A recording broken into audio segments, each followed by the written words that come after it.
का प्याला। लेकिन एक भक्त सज्जन ने लिखा कि प्याला जो हाथ में आया तो कर में प्यालो देख मीरा होए अधीर नाची, देख कालकूट नाची छाया महाकाल की, नाच उठी दासी निज जीवन सफल जान, नाच उठी कुमति कराल नरपाल की, नाची देवांगना हुलास लिए मानस में। कौन कौन नाचा? कर में प्यालो देख मीरा होए अधीर नाची, और जो विष देखा तो देख कालकूट नाची छाया महाकाल की। भगवान शंकर नृत्य करने लगे। पार्वती जी ने पूछा क्या बात है, आज इतने मगन क्यों? शिव जी बोले भगवान के नाम पर जहर पीने वाला मैं ही था, लेकिन आज भगवान श्री कृष्ण के नाम पर जहर पीने वाली भक्तिमती मीरा।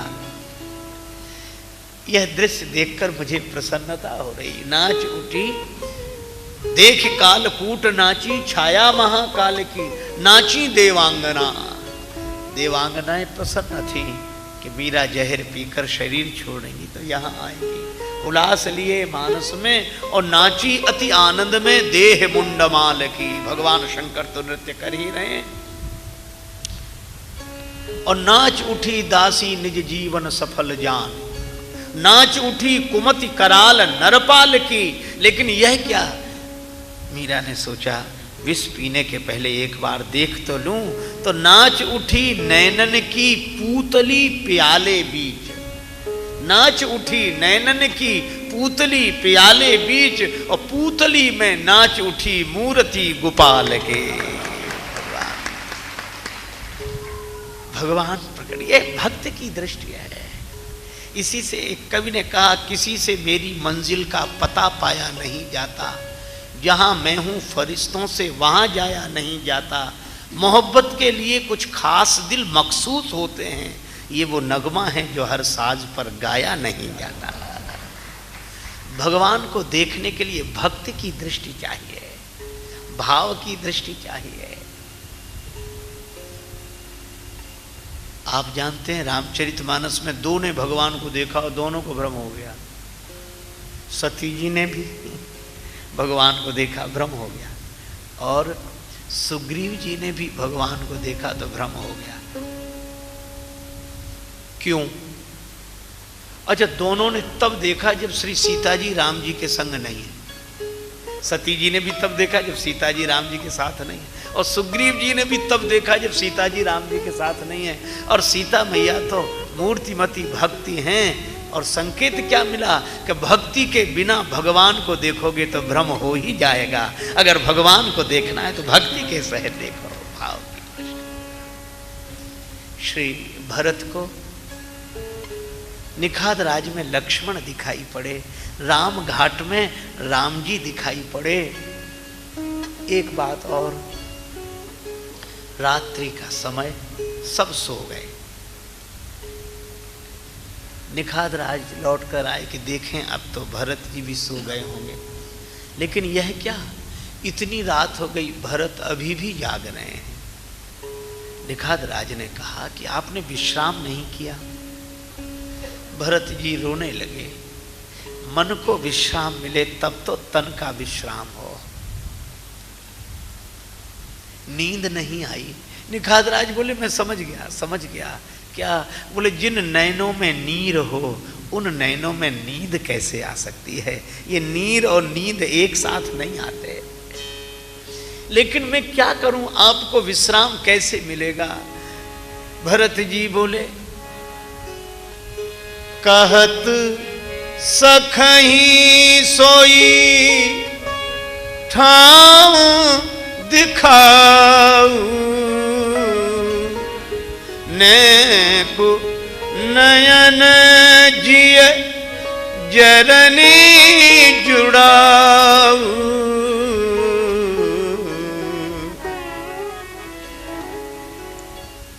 मेरे मन को थोड़ी शांति मिल जाए, नेत्रों को थोड़ी शांति मिल जाए, वह जगह दिखा दो। कौन सी जगह? जहां सिया राम साथरी सोए, कहत बचन भरे लोचन कोए। जहां श्री सीताराम जी ने कुश शैया पर विश्राम किया, वह जगह बता दो।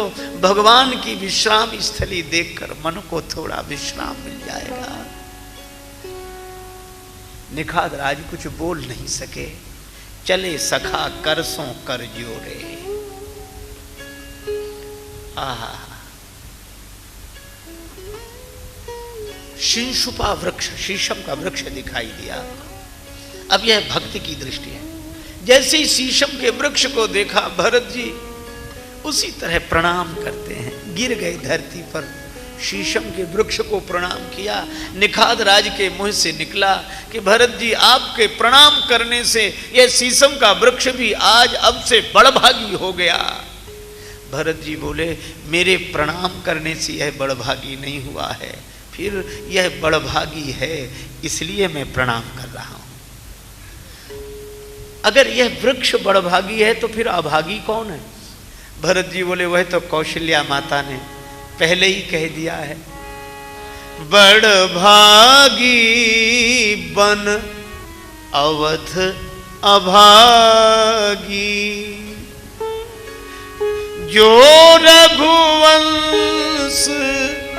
तिलक तुम त्यागी, बड़भागी बन अवध अभागी। अयोध्या अभागिनी है, पर यह वृक्ष बड़भागी है। सारे संसार को जिनकी कृपा छाया में रहने का अवसर मिलता है, वे भगवान इस वृक्ष की छाया में रहे। यही तरुतर प्रभु बैठे जाई, करही कल्प तरुतास बढ़ाई। कल्प वृक्ष भी कहता है कि हम स्वर्ग में हैं, काश अगर हम भी धरती पर होते तो भगवान हमारी छाया में आकर बैठते। भरत बहुत पुलकित हो रहे थे कि यही वह वृक्ष है जिसकी छाया में श्री राम जी रहे। लेकिन जैसे ही नीचे दृष्टि गई, कुशासन बिछे हुए थे, अब तक कुश शैया बिछी थी। निखादराज बोले, यह श्री राम जी की कुशशैया और यह श्री जानकी मैया की कुशशैया। और वहां धनुष बाण लेकर बैठे थे लक्ष्मण भैया। आहा, निखादराज बोले, मुझे आज भी वो दिन याद है जब राम जी कुशशैया पर सोए तो मुझे याद आया, सोने के महलन में चंदोबा चारु मोतिन के, हीरन की झालरें हिलें हिलोर खाए के, ऐसे भवनों में निवास करने वाले सोई रघुनाथ, माथ नीचे धरी हाथ सोए, पाथरी शिला पे कुश साथरी बिछाई गए। पत्थर की शिला पर कुशासन बिछाकर सिराने हाथ रखकर श्री राम सोए। निखादराज बोले, यह मैंने देखा। भरत जी बोले, मैं कुशशैया देख रहा हूं, लेकिन एक बात है भैया निखादराज। क्या? राम जी की कुशशैया देखकर तो फिर भी कुछ धैर्य रखने की चेष्टा कर लेता हूं, लेकिन जानकी मैया की जब कुशशैया देखी, सीय साथरी देखी, मेरा हृदय वज्र से भी कठोर है, फट क्यों नहीं जाता? क्यों?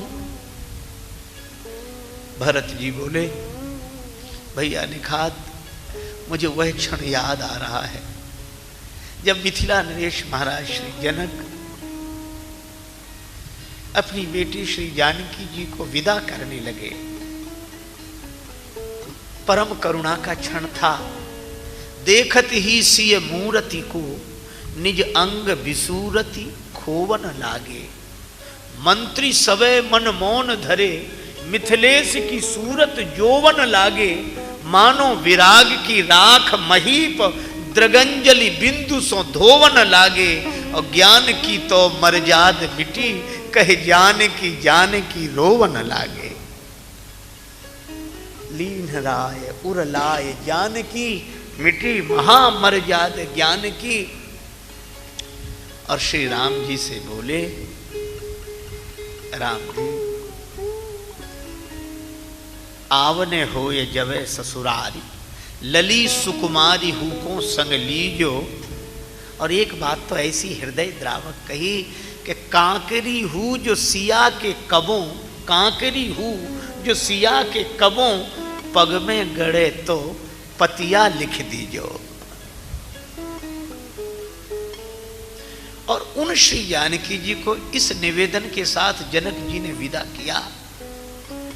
और महाराज दशरथ कहते रहे कौशल्या जी से, बधू लरकनी, ये बालिका है अभी, ये अपना घर नहीं समझती, अभी पराया समझती। पर घर आई तो राखेऊ नयन पलक की नाई। और कौशल्या जी ने कैसे रखा, नयन पुतरी करी प्रीति दृढ़ाई। और श्री सीता जी अयोध्या में रही कैसे, पलंग पीठ तज गोद हिंडोरा, सियन दीन पग अवनि कठोरा। श्री सीता जी ने कभी कठोर पृथ्वी पर चरण नहीं रखा।